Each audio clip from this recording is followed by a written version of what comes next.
মাদ্রাসা থাকবে, ছাত্র থাকবে, উস্তাদও থাকবে। হয়তো আগামী বছর মাহফিলে আসার আগে তুমিও থাকবে না, আমিও থাকবো না। কে আকার কখন যে জীবনের হায়াতের শেষ ডাক আসিয়া যায় তোমারও জানা নাই, আমারও জানা নাই। বাইরে মধু যেই জায়গায় আছে ভ্রমর সেই জায়গায় যায়, ঠিক না বেঠিক? যেখানে মধু আছে সেখানে ভ্রমর তালাশ করে বাইর করে তার কাছে যাবে, ঠিক না বেঠিক? জোরে বলেন। ঠিক তদ্রু আপনাদের মাদ্রাসা এই শ্রীপুর থানার মধ্যে ফার্স্ট, আল্লাহর ফজলে গাজীপুর জেলার মধ্যে ফার্স্ট। আজকে 15 জন ছাত্র করলো হাফেজ। আলহামদুলিল্লাহ। এই লেখাপড়ার মান উন্নয়ন যখন মাদ্রাসায় হইতেছে, আগামী রমজানের পরে মাদ্রাসার ছাত্র কমবে না বাড়বে? আরো আস্তে কর, কমবে না বাড়বে? আরো জোরে আওয়াজ দিয়ে বলেন, কমবে না বাড়বে? যদি বাড়ার ইচ্ছা আপনাদের মন থেকে বইলে থাকেন, তাহলে 3 তলা 4 তলার দেওয়ালে এখনো হয় নাই, জানালা এখনো হয় নাই, কিচ্ছুই হয় নাই। বলেন তো দেখি কোরআনের বাকি আইসা থাকবে কোথায়? ঠিক না বলে জোরে বলেন। ঘুমাবে কোথায়, পড়বে কোথায়, কোরআন পড়বে কোথায়, হাদিস পড়বে কোথায়? ও এলাকাবাসী, তুমি জাসিমে ঘুমাইবা, তুমি আরামে এসি রুমের মধ্যে ঘুমাইবা, আর কোরআনের পাখিরা ফুলুরের মধ্যে ঠান্ডার মধ্যে ঘুমাবে। কিয়ামতের ময়দানে আমার নবীর সামনে এই মুখ দেখানো যাবে না। ভাইরা, টাকা পয়সা নিয়ে কবরে যাওয়া কারো পক্ষে সম্ভব না। সবাই যখন খালি হাত, আমার এক ভাই আপন চাচতো ভাই সাভারে থাকতো, সাভারে। গত সপ্তাহে সোমবার দিন ছিল, হঠাৎ করে মাগরিবের পরে সংবাদ পেলাম কামাল ভাই নাই। আশ্চর্য, আমার সমবয়সী বা 1 বছরের বড় ছোট, একেবারে ইয়ং মানুষ। কি ব্যাপার, কি হইছে? বলে জোহরের আজান দিছে, দোকান বন্ধ করে নামাজ পড়ছে, বাসায় গেছে, খানা খাইয়া দোকানে আসছে। দোকানে আইসা মোবাইল কে জানি ফোন করছে, মোবাইলে কথা বলতেছে। মাত্র 2-3 মিনিট কথা বলার সঙ্গে সঙ্গে তিনি আস্তে করে দাঁড়ানোর থেকে জমিনের মধ্যে পড়ে গেছে। পাশের একটা চায়ের স্টলওয়ালা দেখা দৌড়াই আইসা দেখে তার এই অবস্থা। আর 2-3 জন ডাইকা তারে রিক্সা দিয়া হাসপাতালে নিতে নিতে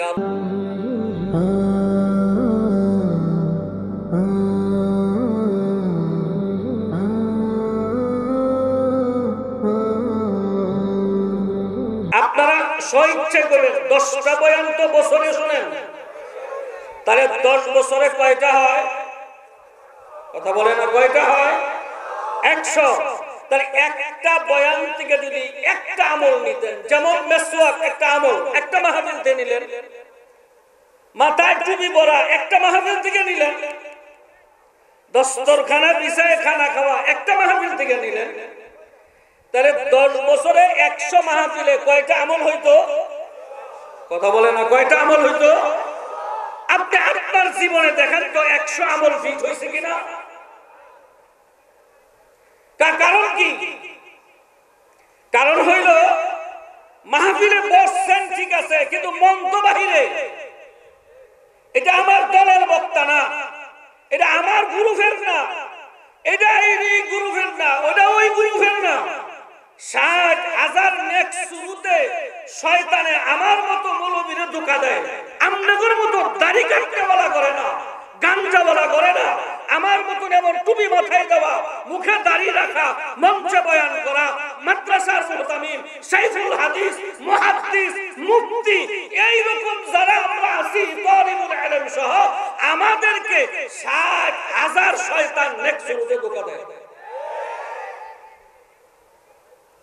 কি আজীব ব্যাপার! আমার নাম সর্বনেই, ঘুমিয়ে দিয়েছেন। আমার নাম সর্বনেই, আমার নাম কওমি, আমার নাম তাবলীগ, আমার নাম কি? কথা বলে না, জোরে বলেন না কেন? কি নাম? আমি মুসলমান। আজ বাংলাদেশে বহুত মানুষ তাবলীগের পরিচয় চলে, চরমনের পরিচয় চলে, কওমির পরিচয় চলে, ভান্ডারির পরিচয় চলে। আট্রসির পরিচয় চলে। এই পরিচয় হওয়ার কারণে কাফের বেঈমান মুশরিকরা মুসলমানদেরকে প্রতিবার কানে ধরে ঘুরায়, মুসলমান কেন করতে পারে না? বাদদেন সর্বনেই, বাদদেন তাবলীগ, বাদদেন কওমি, বাদদেন ফরিদপুর, বাদদেন ভান্ডারি, সব বাদ দিয়া আসুন আমি নবীর উম্মত, আমি একজন মুসলমান হিসাবে দাঁড়ানোর নিয়ত করেন। তাহলে আমল সুন্দর হবে, আখলাক ভালো হবে। আজ এত বয়ান, এত মাহফিল, এত জিকির আজকার, বছরের পর বছর কত বয়ান শুনতেছি, কত বয়ান সুবহানাল্লাহ। এখন তো বাংলাদেশে মোবাইল বের হইয়া বয়ানের তো কোনো হিসাব কিতাবই নাই। কি ঠিক না ভাই? এখন জীবনে যারে দেখছি না একবারও, তার বয়ানও এখন শোনা যায়। কি কথা ঠিক না? এত বয়ান শোনার পরেও তোমার মুখে সিগারেট উঠে, এত বয়ান শোনার পরেও তুমি দাড়ি কাইটা নবীর কলিজায় কষ্ট দাও, এত বয়ান শোনার পরেও হাফসাত ফুলসাত কইরা কাফের মুশরিকের সুরতে সিজাদ বানাইছো, এত বয়ান শোনার পরেও তোমার বিবিরে লইয়া মার্কেটে বেপরদায় চলো, লজ্জা করে না মুসলমান দাবি দাও?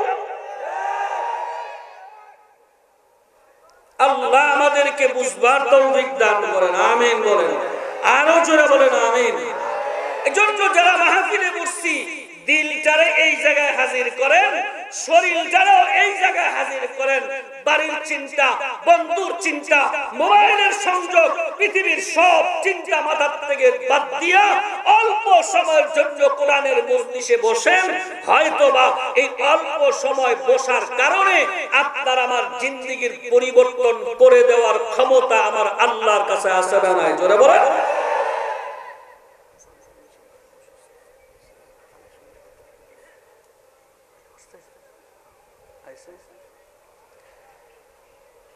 দেওয়ার মালিক কে? আরো জোরে বলেন কে? দেওয়ার মালিক একমাত্র আমার মাওলা। আমার মাওলা যদি কোনো বান্দারে দিতে চায়, চেহারা দেখা দিতে হয় না, স্বাস্থ্য দেখা দিতে হয় না, যোগ্যতা দেখা দিতে হয় না। যদি বান্দার কলবটা যদি একবার মালিকের সঙ্গে লাগানোর মতো লাগাইয়া দেওয়া যায়, এই বান্দাকে আমার মাওলা কবুল করিয়া নেয়। সবাই জোরে বলুন সুবহানাল্লাহ।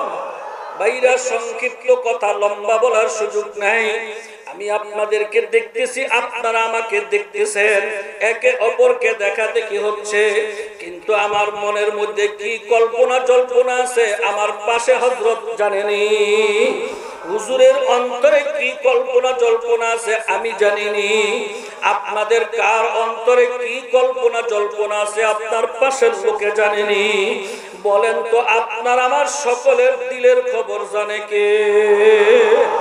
মুখটা ভৈরা শরীরের সর্বোচ্চ আওয়াজ দিয়া বলো, দিলের খবর জানে কে? আমার মাওলা তোমার আমার চেহারার দিকে তাকায় না, স্বাস্থ্যের দিকে তাকায় না। আমার মাওলা বান্দার অন্তরের দিকে তাকাইয়া দেখে বান্দা কি কয়, বান্দার মনের মধ্যে কি কল্পনা জল্পনা চলতেছে, বান্দার দিলে দিলে আমি মাওলার কাছে কি চাই। বান্দা দিলে দিলে কল্পনা করিয়া চাইতে দেরি হয়, আমার মাওলা দিতে দেরি হয় না। ও যুবক ভাইরা, মুরব্বীরা, কার কাছে চাইবা? আমার মালিকের কাছে চাও। মজলিসের ভিতরে কত উলামায়ে কেরাম বসা, কত তালিবুল ইলমরা বসা, কত বাইতুল্লাহ জিয়ারতের হাজী সাহেবরা, যাদের চেহারা দিয়ে বারবার বাইতুল্লাহর দিকে তাকাইয়া রইছে, যাদের হাতরা বাইতুল্লাহর সাথে হাতরা লাগাইছে, যাদের চোখ দিয়ে আমার নবীর রওজার পাশে দাঁড়াইয়া সালাম জানাইছে, এমন কত হাজী সাহেবরা এই মজলিসের মধ্যে বসিয়া রইছে। কত নেককার তাহাজ্জুদ গুজারদের সঙ্গে বসছো। আমার পরে আল্লামা হাসান জামিল সাহেব হুজুর চলে আসছেন, তিনি আপনাদেরকে আখিরি মুনাজাতে দোয়া করবেন। আমি আমার ভাইদেরকে হাত ধরে পায়ে ধরে বলবো, ভাই দিলদারে আমার মালিকের দিকে ঘুরাইয়া দাও। যদি মালিকের দিকে ঘুরাইয়া দেওয়ার মতো দিতে পারো, আমার মাওলা কোন বান্দাকে খালি হাতে ফিরাইয়া দিবে না। ভাইরা, এই জন্য সব সময় আমার মাওলার দিকে রুজু হইয়া থাকার ইচ্ছা আপনাদের সবার আসেনি? আছে আছে আছে আছে। কার কার আছে? একটু আল্লাহু আকবার বলে দুই হাত উঠান। চক্ষুটারে বন্ধ করিয়া জবানটা খুলিয়া আমার মালিক, আমার আল্লাহ এই যে আমার সামনে দাঁড়ায় রয়েছে, আমার মালিক রে ডাক দাও। আল্লাহ, মুহাব্বতের সাথে ডাক দাও। আল্লাহ, আমার অন্তরটা তুমি তোমার দিকে রুজু করিয়া দাও। তোমার গোলাম বান্দা হওয়ার তৌফিক দাও। তোমার হাবিবের খাঁটি উম্মত না বানায় কবরে নিও না। সবাই জোরে বলেন আল্লাহুম্মা আমিন। বাইরে এই মালিকের সঙ্গে সম্পর্ক যদি আপনার আমার রাখার প্রয়োজন আপনারা মনে করেন, আপনারা কি মনে করেন আল্লাহ পাকের সাথে সম্পর্ক রাখার ইচ্ছা কি আপনাদের সবার আসেনি? একটু আসতে কর, আছে সবার আছে। যদি আমার মালিকের সঙ্গে আমার আল্লাহর সঙ্গে যদি সম্পর্ক রাখতে হয়, তাহলে আল্লাহ পাকের কোরআনুল কারীমের সাথে সম্পর্ক রাখা লাগবে। হাকিমুল উম্মত থানভী রাহমাতুল্লাহি আলাইহি বলেন, একটা গোলাপ ফুল বা যে কোনো একটা ফুল যদি তুমি হাতে নাও, এই গোলাপ ফুলের ভিতরে ঘ্রাণ আছে। এই ঘ্রাণ কালো না হলুদ না সাদা যেমন দেখা যায় না। আর থানভী রাহমাতুল্লাহি আলাইহি বলেন, কোরআনুল কারীমের প্রত্যেকটা হরফের মধ্যে আল্লাহ পাকের মারিফতের ঘ্রাণ লুকায়িত আছে। যেই বান্দা আমার মাওলার কালাম তেলাওয়াত করে, এই বান্দার সিনার মধ্যে আল্লাহ পাকের মারিফতের নূর ঢুকতে থাকে। এই জন্যই তো আল্লাহ তাআলা তার কালামে পাকে ঘোষণা করেন, ইন্না নাহনু নাযালনা যিকরা ওয়া ইন্না লাহু লাহাফিজুন।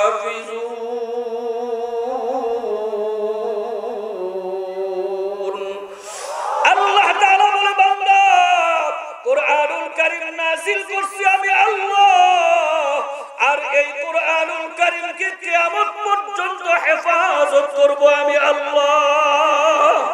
আমার নবী সরদারে দু জাহান হায়াতুন নবী জিন্দা নবী মুহাম্মদুর রাসূলুল্লাহ সাল্লাল্লাহু আলাইহি ওয়াসাল্লাম বলেন, আমার যে কোনো উম্মত আল্লাহর কোরআনুল কারীমের হেফাজতের সাথে লাইগা থাকবে, আল্লাহ যেইভাবে কোরআনুল কারীমকে হেফাজত করবে, ঠিক যেই বান্দা বান্দীরা আল্লাহর কালামের সাথে লাইগা থাকবে, কোরআনুল কারীমকে মুহাব্বত করবে, কোরআনুল কারীমকে বুকে লাগাবে, চুমা দিবে, মায়া করবে, সম্মান করবে, আল্লাহর কালাম ওয়ালাদেরকে দেখলে মায়ার নজরে তাকাবে। আমার নবী বলেন, আমার যে কোনো উম্মত যে কোনো পদ্ধতিতে আল্লাহর কালামের হেফাজত করবে, আমি নবী ঘোষণা দিয়ে গেলাম কিয়ামত পর্যন্ত আমার উম্মতকে আমার আল্লাহ নিজে হেফাজত করে রাখবে। সবাই জোরে বলুন সুবহানাল্লাহ। আল্লাহর কালামের হেফাজত আমার আল্লাহ নিজে করবেন। প্রমাণ একটা না দুইটা না, বুড়ি বুড়ি প্রমাণ আছে। শুধু কত প্রমাণ আপনাদেরকে দিব, সময় নাই। হুজুর চলে আসছেন অসুস্থ শুনছি, অল্প সময় হুজুর মঞ্চে আসবেন, আমি খুব তাড়া করে আপনাদেরকে শুনাইতেছি। আকলমন্দের জন্য ইশারা যথেষ্ট, বেআকলের জন্য ধাক্কা যথেষ্ট। ঠিক না ঠিক? একটু খেয়ালের সাথে কোরআনুল কারীম পাঠাইছেন কে? কোরআনের হেফাজত করলে তাকে হেফাজত করবে কে? আল্লাহ অসীম না সসীম?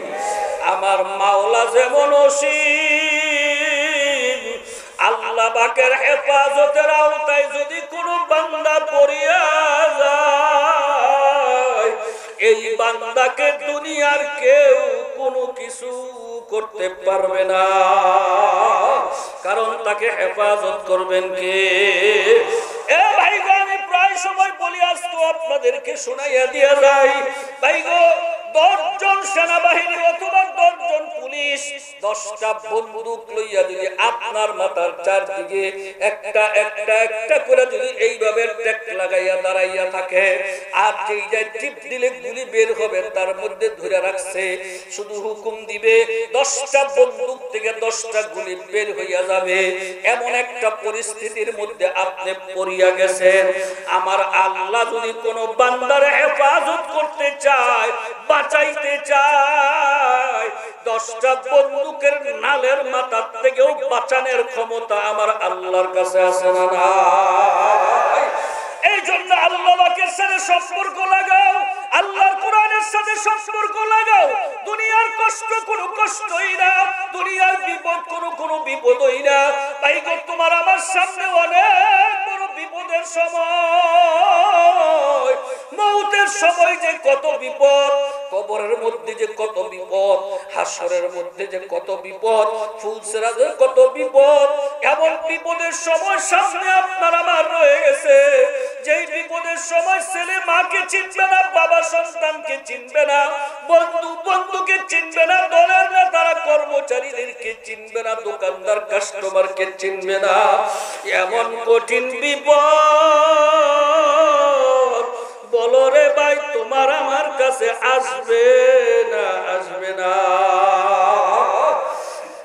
আল্লাহর হাবিব অসুস্থ, সাহাবায়ে কেরামদের মধ্যে একজনে প্রশ্ন করেন, পয়গম্বর আপনি তো রাহমাতুল লিল আলামিন, আপনার তো আগিলা পিছিলা সব গুনাহ মাফ, আপনার জন্য তো আল্লাহ জান্নাত বানাইয়ে দিবেন, আল্লাহ তাআলা আপনাকে হাবিবুল্লাহ বলে ডাক দিবেন, আপনার তো কোনো চিন্তা নাই, কোনো টেনশন নাই। অল্প বয়সে আপনার চুলদারি মুবারক গুলো কেন এমনি সাদা হইয়া গেল? আল্লাহর নবী 2 চোখের পানি ছাড়িয়ে দিয়া কান্দে আর বলে, সাহাবীরে, আমার মাওলা গুনাহগার নাফরমানের জন্য যে কি জাহান্নাম বানাইছে, কি আগুন যে বানাইছে, তোমরা তো দেখো না, আমি রাসূল তো দেখছি। আমার উম্মত এই জাহান্নামের আগুনে কেমনে জ্বলবে? উম্মতের চিন্তায় চিন্তায় আমার কালো দাড়িগুলো সাদা হইয়া গেছে। ও যুবক ভাইরা, মুরব্বীরা, স্পষ্ট কথা আপনাদেরকে শোনায় যায়, আল্লাহ যদি কোনো বান্দাকে হেফাজত করেন, পৃথিবীর কেউ ঠেকায় রাখতে পারবে না। ঠিক কেমন জুড়ে বলেন? আল্লাহ যদি কোনো বান্দারে মাফ করতে চায়, পৃথিবীর কেউ ঠেকাইতে পারবে না। ঠিক ভাইরা, আল্লাহর হেফাজতের আওতায় যদি আসতে হয়, তাহলে মওত পর্যন্ত আল্লাহর কোরআনের হেফাজত করা লাগবে। ঠিক না ঠিক? আপনাদের জামিয়া মুহাম্মদিয়া আরাবিয়া মাদ্রাসার মধ্যে আল্লাহর কালাম পড়ায় না? পড়ায় না? একটু আস্তে বল, জোরে বলেন, পড়ায় না? পড়ায় না? তার বাস্তব প্রমাণ হইল, আজকে 15টা ছাত্র তার সিনার মধ্যে 30 পারা কোরআনুল কারীম জমাইছে। আল্লাহু আকবার! এখানে কোরআন শরীফ পড়ায়, কোরআনুল কারীম এমনি এমনি হয় নাই, এই ছাত্রগুলো এমনি এমনি আসে নাই। এখানে কোন একজন উস্তাদ বসে, কেউ বা জায়গা দিয়েছে, আস্তে আস্তে তালিম শুরু হইছে, আপনাদের মন নরম হইছে, আপনারা টাকা পয়সা দিবেন, আস্তে আস্তে 1 তালা হইছে, পরে 2 তালা হইছে, পরে 3 তালা হইছে। আলহামদুলিল্লাহ! জোরে বলেন, আরো জোরে বলেন আলহামদুলিল্লাহ। আস্তে আস্তে ছাত্র বৃদ্ধি পাইতেছে। এই যারা যারা এই মাদ্রাসার জন্য সাহায্য করেছেন, যারা জায়গা দিয়েছেন, যারা জমিন দিয়েছেন, কেউ আছেন জায়গা জমিন টাকা পয়সা কোনো কিছু দিতে পারেন নাই, শুধু আল্লাহর কাছে দোয়া করছেন, আল্লাহ তুমি জামিয়া আরাবিয়া মুহাম্মদিয়া মাদ্রাসারে তুমি কবুল করে লও। যেই দিক থেকে কোরআনের পাখিদের পক্ষে সাহায্য করেছেন, ভাই গো, প্রত্যেকটা মানুষ আল্লাহর কোরআনের হেফাজতের সাথে লাগিয়ে গেছে। জোরে বলেন আলহামদুলিল্লাহ। আজকে এই মজলিসের মধ্যে যেই সমস্ত ভাইরা আসরে ভাই, গত বছর এই মাহফিলে এখানে বসেছিলাম, আবার 1 বছর পরে আবার হাজির হয়েছি, কিন্তু এই মজলিসের মধ্যে যেই মানুষগুলো ছিল, আজকে তাকাইয়া দেখি অনেক মানুষ আমাদের মধ্যে নাই। মাদ্রাসা থাকবে, ছাত্র থাকবে, উস্তাদও থাকবে, হয়তো আগামী বছর মাহফিলে আসার আগে তুমিও থাকবে না, আমিও থাকবো না।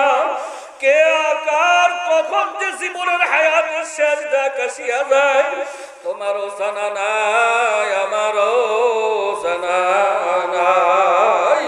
বাইরে মধু যেই জায়গায় আছে ভ্রমর সেই জায়গায় যায়, ঠিক না বেঠিক? যেখানে মধু আছে সেখানে ভ্রমর তালাশ করে বাইর করে তার কাছে যাবে, ঠিক না বেঠিক? জোরে বলেন। এই তো আপনাদের মাদ্রাসা এই শ্রীপুর থানার মধ্যে ফার্স্ট, আল্লাহর ফজলে গাজীপুর জেলার মধ্যে ফার্স্ট। আজকে 15 জন ছাত্র করলো হাফেজ। আলহামদুলিল্লাহ। এই লেখাপড়ার মান উন্নয়ন যখন মাদ্রাসায় হইতেছে, আগামী রমজানের পরে মাদ্রাসার ছাত্র কমবে না বাড়বে? আরো আস্তে কর, কমবে না বাড়বে? আরো জোরে আওয়াজ দিয়ে বলেন, কমবে না বাড়বে? যদি বাড়ার ইচ্ছা আপনাদের মন থেকে বইলে থাকেন, তাহলে 3 তলা 4 তলার দেওয়াল এখনো হয় নাই, জানালা এখনো হয় নাই, কিচ্ছুই হয় নাই। বলেন তো দেখি কোরআনের বাকি আইসা থাকবে কোথায়? ঠিক না বলি? জোরে বলেন। ঘুমাবে কোথায়? পড়বে কোথায়? কোরআন পড়বে কোথায়? হাদিস পড়বে কোথায়? ও এলাকাবাসী, তুমি জাসিমে ঘুমাইবা, তুমি আরামে এসি রুমের মধ্যে ঘুমাইবা, আর কোরআনের পাখিরা ফুলুরের মধ্যে ঠান্ডার মধ্যে ঘুমাবে। কিয়ামতের ময়দানে আমার নবীর সামনে এই মুখ দেখানো যাবে না। ভাইরা, টাকা পয়সা নিয়ে কবরে যাওয়া কারো পক্ষে সম্ভব না। সবাই যখন খালি হাত, আমার এক ভাই আপন চাচতো ভাই সাভারে থাকতো, সাভারে। গত সপ্তাহে সোমবার দিন ছিল, হঠাৎ করে মাগরিবের পরে সংবাদ পেলাম কামাল ভাই নাই।